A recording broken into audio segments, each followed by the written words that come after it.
So our next talk is called Exploring the Hidden Attack Surfaces of OEM IoT Devices, spawning thousands of routers with a vulnerability in Realtek SDK for ECOS OS. We all know about Realtek, but give a big hand to these guys. It's their first time at DEFCON. Give them a big cheer. And hopefully you learn something and probably patch your routers at home. All right, bye. Well, welcome. Do you hear me? Yeah. Welcome to Exploring the Hidden Attack Surface of OEM IoT Devices. Today we'll be sharing with you a vulnerability we found in Realtek's SDK for ECOS OS. With this vulnerability, we managed to found multiple router models from many different vendors. So we'll be starting with how we pick our initial target for this research, and then we'll move on to the initial reconnaissance phase, and we'll talk a little bit about ECOS OS, which is the operating system that these devices run. After that, we'll talk about how we analyzed the firmware and how we found this vulnerability in question. And then we'll discuss exploitation and post-exploitation strategies on these kind of devices. Then we'll talk about automating firmware analysis to detect the presence of the vulnerability in other router models. And finally, we'll be closing with some takeaways. But first, let us introduce ourselves. My name is Octavio Chanatiempo, and I'm a security researcher at Faraday. And here with me is Octavio Galand, who was also a security researcher at Faraday at the time of this project, and now he's a research intern at the Max Planck Institute in Germany. And also Emilio Couto and Javier Aguinaga are part of this team and contributed to the research that we'll be sharing with you today. Emilio couldn't come, but Javier is over there. And well, Octavio and I were the main researchers on this project, and we are computer science students at the University of Buenos Aires in Argentina. Anyone from Argentina in the audience? So, and I am also a biologist, but that's a long story, maybe for another time. And we are CTF players with our team for net injection. Argentines will understand the pun in the name. And we mainly focus on reverse engineering and PAM categories. And the most important thing is that when we started tackling this project, we had no prior hardware hacking experience. So our motivation to choose an IoT device was a reputation for being insecure. And we thought it would be a great opportunity to put to test our skills in reverse engineering, and hopefully, if we got lucky, our exploitation skills too. So how did we pick our initial target? Well, for us, a router was an obvious choice, because if you manage to power a router, you get access to a local network. And in this era of working from home, this may also be an opportunity to pivot into an enterprise network. And we decided to choose a popular target to maximize the impact of our findings, and also a relatively cheap one, because we thought that for a vendor that is designing a cheap router, maybe security is not a priority. And keeping these things in mind, we looked for the top-selling router in a local e-commerce site, and we settled for this one. It's called the Next Nebula 300 Plus. The brand is Next, and Nebula 300 Plus is the model. And it's a pretty standard 300 megabits Wi-Fi router that it's based on a Realtek SoC, the RTL 8196E, which has a 32-bit MIPS processor that can handle also 16-bit instructions to reduce program size. And it's configured in big endian mode. And as you can see here, at the time of making this slide, this router had almost 40K sales in Argentina only, in this marketplace. And well, here it says that it's the second top-selling router, but actually the first one was a repeater, so this one is the top-selling. And it's even recommended by the e-commerce itself, and because it has pretty good reviews from the customers. But well, the typical customer doesn't have the tools or the skills to reverse engineer the firmware of the router and find the vulnerability, so what do they know about security, right? So we bought this router and downloaded the firmware from the vendor's website. And the first thing we noticed was that it had a bootloader and a compressed kernel image.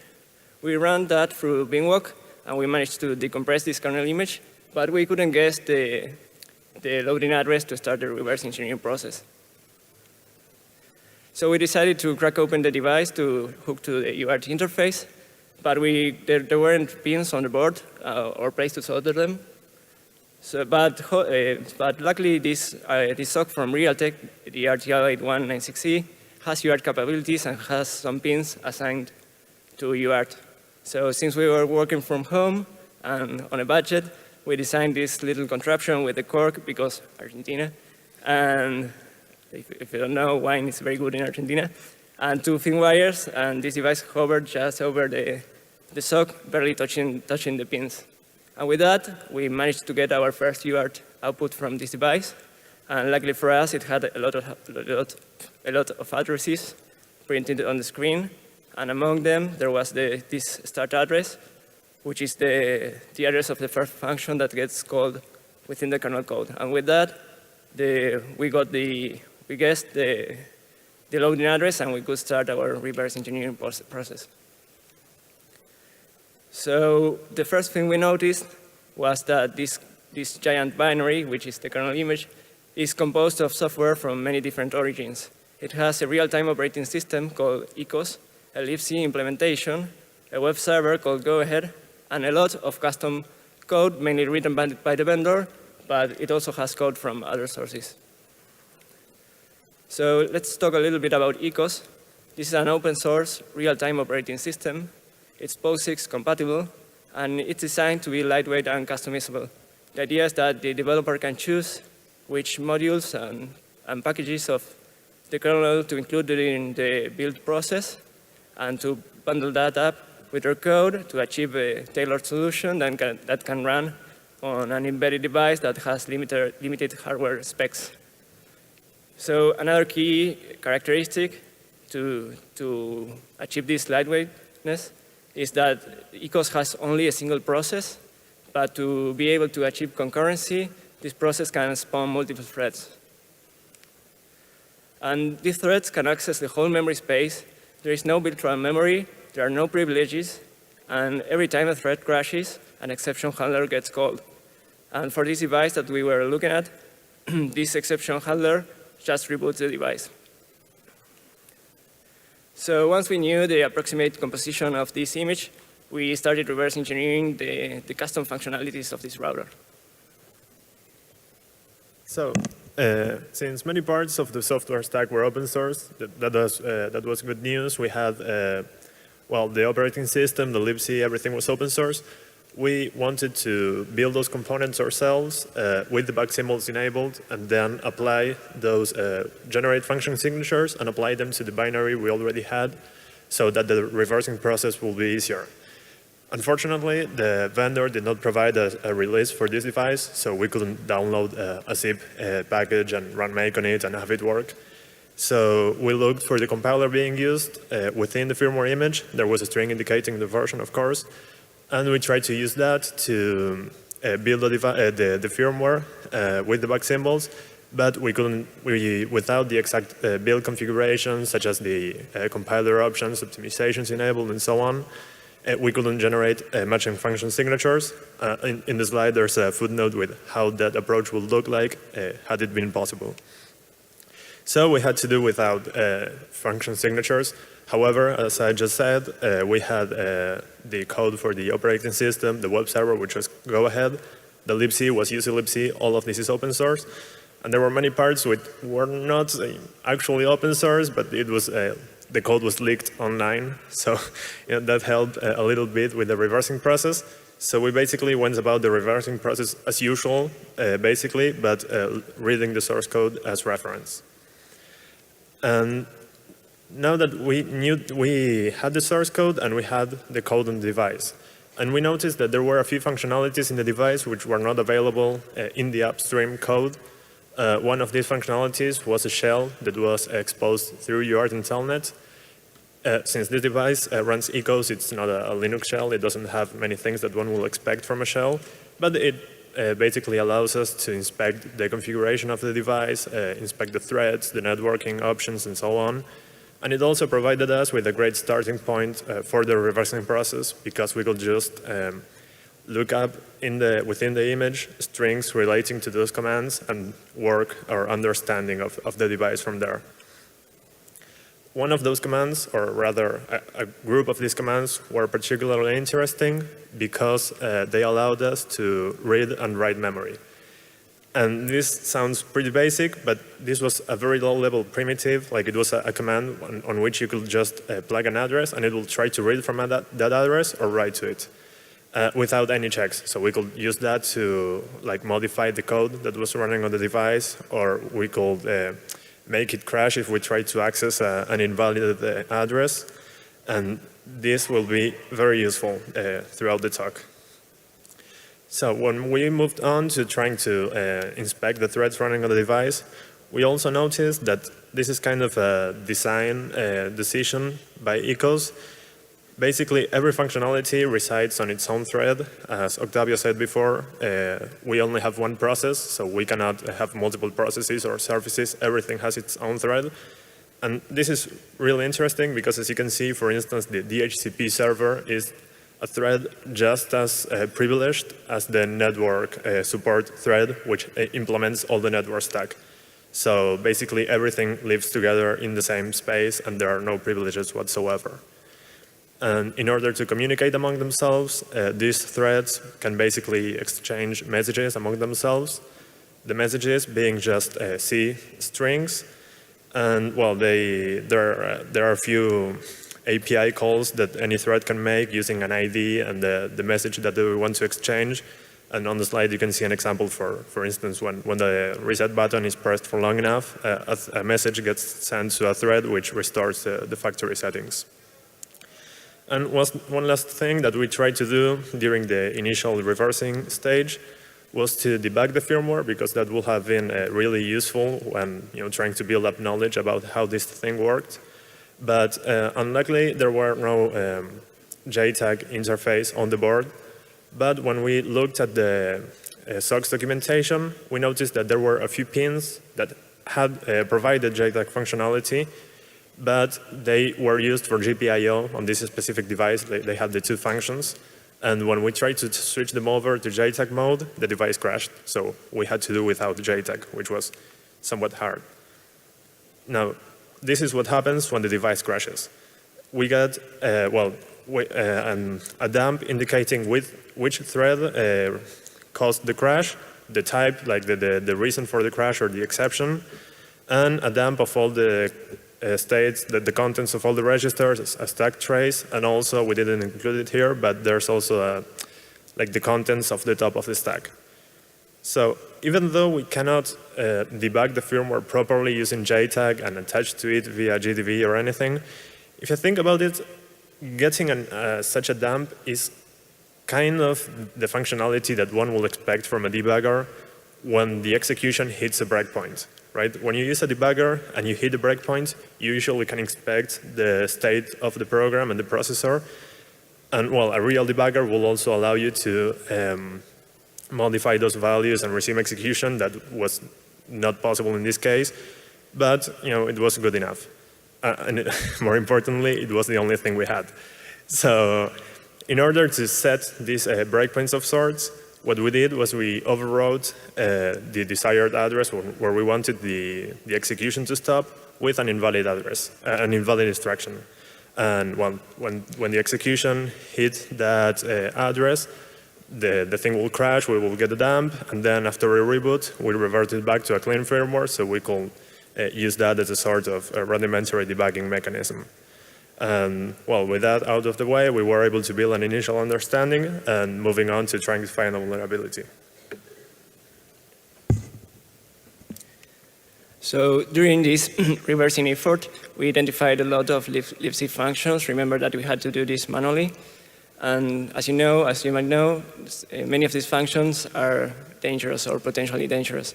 So we decided to write a Git script to search for calls to string copy, memcopy, and such functions, with the destination argument located on the stack and the source argument that was not hard-coded. And sifting through that list of results, we found this piece of code that is very interesting because it uses a string char to search for space 2 times in an input line.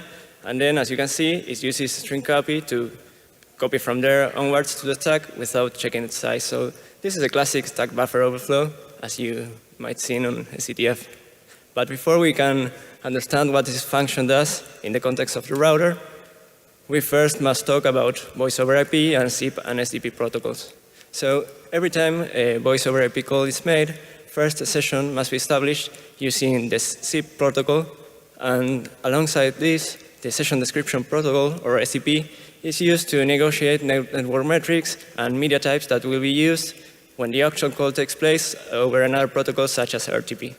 And both SIP and SDP protocols are application layer and are text-based. So here you can see an example SIP message, and it has two parts, a SIP header that resembles HTTP, and it can have SDP data alongside. And the important thing for us is that it has IP addresses and ports, even though this works on layer 7. And the IP addresses and ports on the SIP header will be used, for example, in this case by the callee to respond to this message, and the ones on the SDP data will be used to establish a session, a media session, and in this case it is an audio session, such as it is described in the field that starts with the M equals audio, and the IP in the C field will be used to make that connection.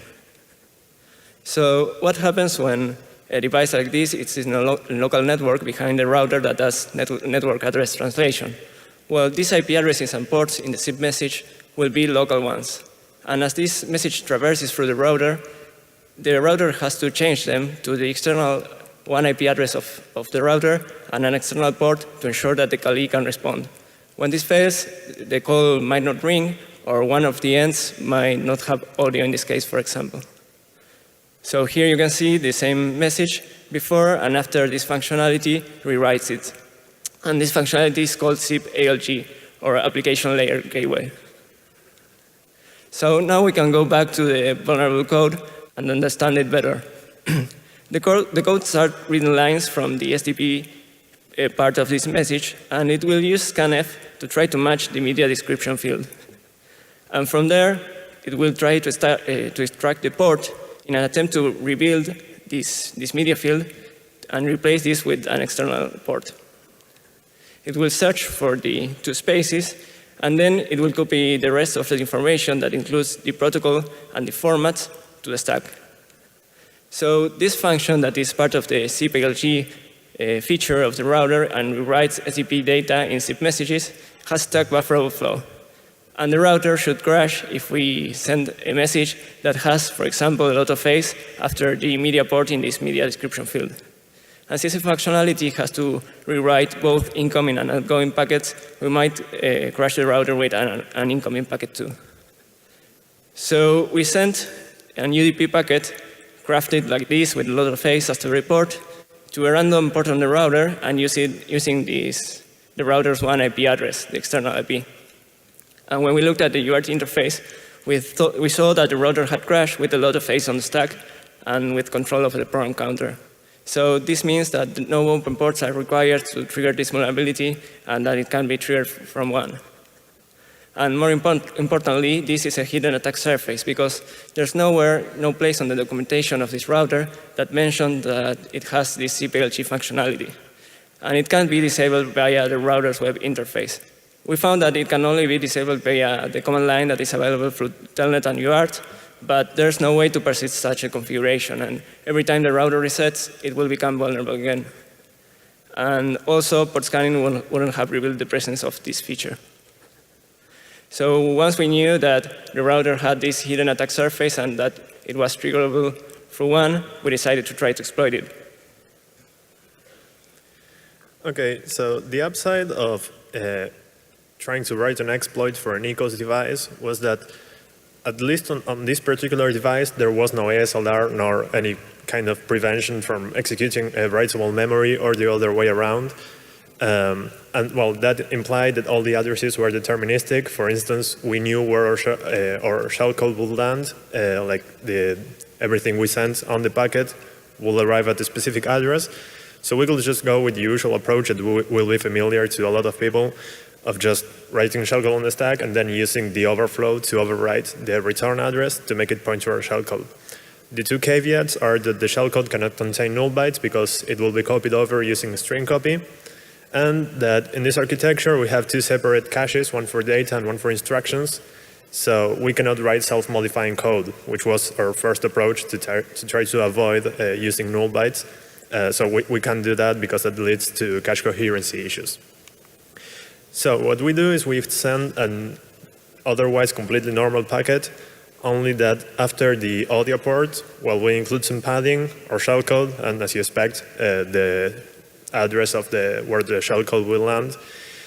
So when we send this payload, our shellcode executes. Within the shellcode, we enable telnet and send a message to the firewall service in order to turn it off, and then we continue execution normally. And it's very important that we do this continuing execution, because if we fail to resume execution after the exploit is done and we crash a thread, not only will the thread crash, but the whole device will go down and the exploit will not work. And after that, well, we connect to Telnet using a backdoor password, although that is not strictly necessary because at this stage we have full control of the device and we could set the password if there was no backdoor. So that was it for the exploitation. At this point, we have a shell, which isn't strictly necessary. We could do everything with shellcode, but it's easier this way. And we cannot use a second stage binary like a wget binary and run it because there is no file system. This is not a Linux system. So this time we resorted back to the memory modification command that we talked about earlier. So if we look at how commands are handled in ECOS, we notice that there is a global array which has one entry for each possible command. Each entry consists of a pointer to the command name and to the function responsible for handling invocations to that command. So what we do is we look for an unused memory region, and we inject custom code in there, and then we modify the global array with the commands to make one of the handlers point to our code. Again, there is one more caveat here. The code we are injecting here it's not a binary, it's just a raw machine code. So it has to be self-contained or otherwise only depend on functions available within the firmware, provided, of course, that we know the addresses. So within this code, we have access to basically everything that's available on the device. What we used for our second stage for the POC was the ECOS API, which includes thread management functions and the libc. And using this, we implemented a multi-threaded TCP connect port scanner. SYN port scanner would have been better, but ECOS didn't provide support for raw TCP sockets for doing that. So we had to do a TCP connect scanner, and we used the multi-threading that ECOS provided to reduce scan times. All of this needs to be built statically in a self-contained binary. We use a custom linker script in order to be able to specify the loading address so that all the jumps will make sense in the context of the router. Using a compiler which is compatible with the one used to build the image in the original device, and we kind of fake the library calls with the addresses that we already know. We can upload this using telnet with the command for writing memory, and from there we can just execute it. All of this is open source and will be uploaded to a repository shortly. And one thing we didn't go into, but is interesting, is gaining persistence, and there's a footnote which you can check to see about that. So I think it's time for the demo of the full payload.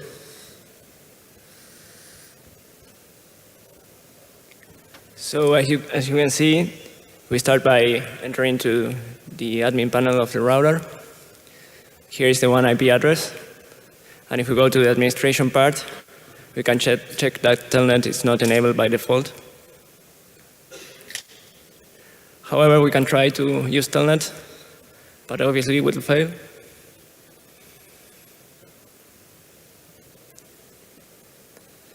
And we can also check if the telnet port is opened.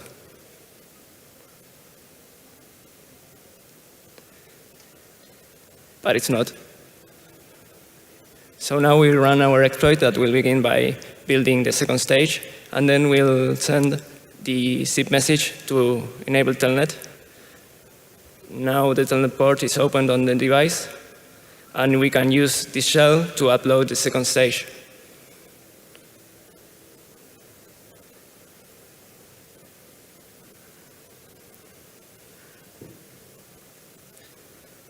So this is rewriting the command handler, and when it finishes, we'll have a new command on the router.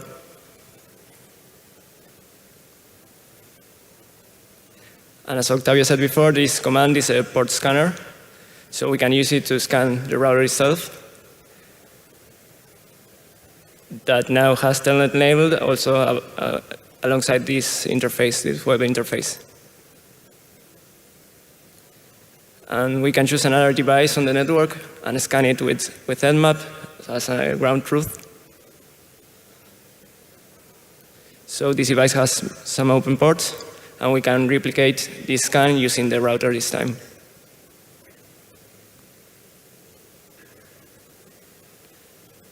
And it works.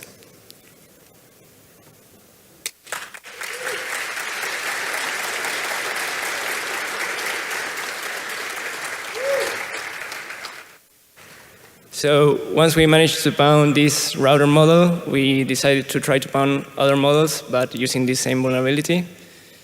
The first thing that caught our attention was that among these commands that were available in the command line that was available through Telnet and UART, there were a subset of them that were called Tendas commands. And as you recall, this router maker is Next, and Tenda is another manufacturer. So this was interesting, and we decided to search for the hardware specs of Next and Tenda devices, and we found that many of them are based on SOCs from Realtek from this same family, the RTL819X. Here you can see on the left the device that we were doing our research on, and on the right, the Tenda AC5 also has a SOC from this family. So we downloaded their firmware images, and we found that they're running ECOS2. And we managed to find another vendor that uses its SOCs and run ECOS on their devices. And when we looked at the user interface to configure the router through the browser, we found that they were very similar and only differing on the branding. Moreover, many of these devices are very similar physically, even on their packaging. So all of these suggest that these are OEM manufactured devices, maybe manufactured by one or two companies. So all these routers are built alike, and we wanted to know if there could be pound-alike. So we manually searched for the presence of the vulnerability in these firmwares, and it was on many of them. But before we moved on to pounding all the routers, we decided to disclose this vulnerability. And we reflected on the fact that this vulnerability was shared by many different vendors, but this feature, the CPLG functionality, is kind of low level. It's part of the network stack. So we thought that it was unlikely to have been written by one of the vendors, and we decided to contact Realtek directly. And they quickly confirmed that the vulnerability was part of this their SDK for ECOS-based routers, access points, and repeaters. And this meant that all vendors that use this SDK and run ECOS on their devices might have this vulnerability if they don't review the code that Realtek provides. So this motivated us to automate firmware analysis to try to detect more vulnerable devices. So if we take a look at the vulnerable snippet again, we can see that it has a pretty recognizable structure. There are basically two calls to string char looking for spaces in a given input, and there are string copy, which copies everything after the second space to a buffer on the stack. And we thought it may be possible to create a signature for this. So if we think in terms of the pattern that we want to detect, we basically want to detect calls to string copy, but again, given a raw firmware image, we don't know which function is a string copy, so we just want to detect calls to any function, which takes two arguments, the first one being a buffer on the stack. And we can check whether a call has the first argument as a stack buffer using Ghidra's intermediate representation API. And from there, we can check that the second argument comes from a call to a different function, again with two arguments, the second one being constants. We repeat this last step again, and we check that the first argument to that previous call also comes to a call to the same function, which we hope will be string char. And lastly, we check that these const values equals hex 20, which is ASCII for space. And if we find such a code pattern, we basically assume that F corresponds to string char, G corresponds to string copy, and that the firmware is indeed vulnerable. So we end up trying to detect this pattern using a Ghidra script, and basically scanning the whole code for this code pattern will be very time consuming on top of the Ghidra analysis that needs to run first. So in order to narrow down the search space, we only look for this pattern within all the functions that reference zip-related strings, such as m equals audio or zip invite or any of those. But there's a big problem that needs to be sorted out first, and that's that in order to be able to get the string references right, we need to be able to calculate the loading address for the kernel. In our case, when we manually reversed this device, we got the loading address from the UART output, but if we want to do this statically, we cannot. I mean, if we want to automate this, we must do it statically. We cannot go out and buy any device that we want to scan. So if we look at the UART output once again, we can see that at some stage in the boot process, the kernel needs to be decompressed, and someone is responsible for both decompressing the kernel and deciding where the kernel will be loaded in memory. So we reverse engineered the bootloader, and we found this piece of code. Again, the names were added by ourselves. And we can see that there's a function which we have called decompress kernel, which takes the kernel loading address, and it gets called right in between the calls to printf, which prints the debug messages we were seeing earlier. So once again, if we try to detect this code pattern, we can make use of the fact that there are several calls to printf and that we know the offsets between these strings that are being referenced. Wait. So we want to detect a code pattern that looks like this, several calls to the same function using those strings as arguments. And in between the first two calls, a call to a different function, which takes at least one argument. But because we don't know the loading address for the bootloader either, we cannot get the string references right. So we need to rely on the offsets that I just said we already know. So we want to detect this code pattern, and we must make sure that the difference in offset between the calls to the function f match the difference in offsets between the strings that it should be printing. And if we find a matching piece of code, then we assume that the first argument to the second call is the kernel loading address. And in order to do this, we used Capstone, which basically works on disassembled instructions. It's much lower level than Ghidra's IR API, but it was good enough because the analysis that we were conducting was rather primitive. And by the way, there's also an alternative approach for figuring out the kernel loading address statically, which is in the footnote, but we tried that and it didn't work in our device. So we automated all of this and then coded like a higher level script, which invoked the Capstone script first to detect the loading address, load the binary into Ghidra, and then run the second script, which detects the vulnerable function call. And all of that is open source, and again, will be available in the repo in a short time after this talk. So we run this scan against the models that we, through basically Googling for devices using this chip or devices using this OS, we identified 4 vendors. We ran the script against all models from these 4 vendors. We identified 13 vulnerable models, which had, at the time of making this project, we noticed had amounted to over 100,000 sales in Latin America alone, in one e-commerce alone. Not only that, but they were actively being sold because a few months in, 30K more devices were sold.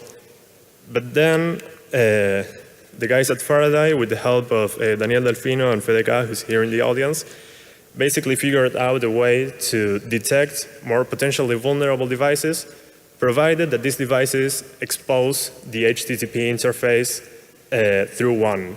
So this gave us 63,000 more devices to look at, or more devices in the wild to look at, not different models.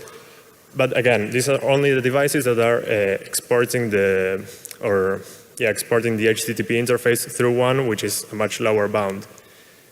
We started digging up through those models individually, and again, we noticed that there were many brands, many devices from those brands, and they all looked alike. They all used the same chip and everything.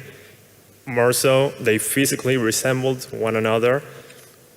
And after running the script on more of these devices, we managed to identify 31 models from 19 vendors, including, well, Tenda, of course, D-Link, Zixel, and, well, a few more. Well, if you, in case you have a device that looks like that, or if the web interface looks like that, you can download the firmware from the vendor's website or hit that endpoint, which these devices provide, to dump the firmware and run it through our tool. And please let us know if you find more vulnerable devices. So with that being said, we can move on to the takeaways of this talk. So as a recap, we started researching on a router that was top-selling in Argentina, and we found the vulnerability in an undocumented functionality. This vulnerability can allow an attacker to achieve remote code execution without user intervention in this router and through the one interface. And it can be disabled via the router's web interface. It can only be disabled via the command line, which is kind of difficult for a normal user. And even in that case, this configuration does not persist, and when the router resets, it becomes vulnerable again. So why does this matter? Well, because it was a hidden attack surface. There was no place on the documentation that mentioned this feature. And the fact that it ended up being on Realtek's SDK meant that it affected various models from many different vendors. And it also sheds light on the fact that vendors don't do source code review, because the majority of these devices that use this SDK ended up being vulnerable. So you might be wondering, well, you found this stack buffer overflow on a cheap router, but expensive routers should be more hardened, right? Well, at least for these vendors, and especially for Tenda, which is the one that has the highest number of devices affected, the expensive router models might offer the users more functionalities, such as configuring your router with your phone, using the cloud, and things like that. But they are also based on this SDK and have the vulnerability. And you might be also wondering, well, enterprise routers should be more hardened, right? Because these are all home-grade routers. And for that, we refer you to the latest Flashback Talk team, where they found a vulnerability in the VPN functionality of a Cisco router, and it's stack buffer overflow, pretty similar to the one we found. And they discuss other similar vulnerabilities, but in enterprise routers. So although the security of internet-connected devices has improved recently, buffer overflows can still be found on 2022. And you might be wondering, well, why hasn't this been reported yet, despite being a classic stack buffer overflow? Well, these are our thoughts. From a manufacturer's point of view, they don't have a security mindset. In fact, when we reported this vulnerability to Realtek, they thought that the only thing an attacker could achieve by exploiting it was to reset the router. And it will be very hard for an attacker to achieve code execution using this vulnerability. From a vendor's point of view, it is clear that they don't review the source code provided by Realtek. From a researcher's point of view, we think that the fact that this binary image is a giant blob composed of software from many different origins and in which applying function signatures is difficult might be a little bit daunting. And from the user's point of view, well, they don't even know that their routers have this feature. So after we reported this vulnerability, it was assigned CVE 2022-27255, and Realtek patched this vulnerability on March the 25th. But to the best of our knowledge, and up to this date, no vendor has released patch versions of their firmwares. And even after that, users will still have to update their devices to fix this issue. So we think this vulnerability will be around for some time. So to conclude, IoT devices can have vulnerabilities and undocumented functionalities, and this makes it harder to audit them. And code introduced down the supply chain might never get reviewed by the vendors. And when these devices are OEM manufacturers, well, they end up sharing code, and this means that they also share vulnerabilities. And from an attacker's point of view, this is a perfect scenario because they can find high-impact bugs with little prior knowledge and with little investment. So here are some references if you want to dig a little bit deeper on the topics we covered on the talk. And well, thank you very much. And if anyone has a question.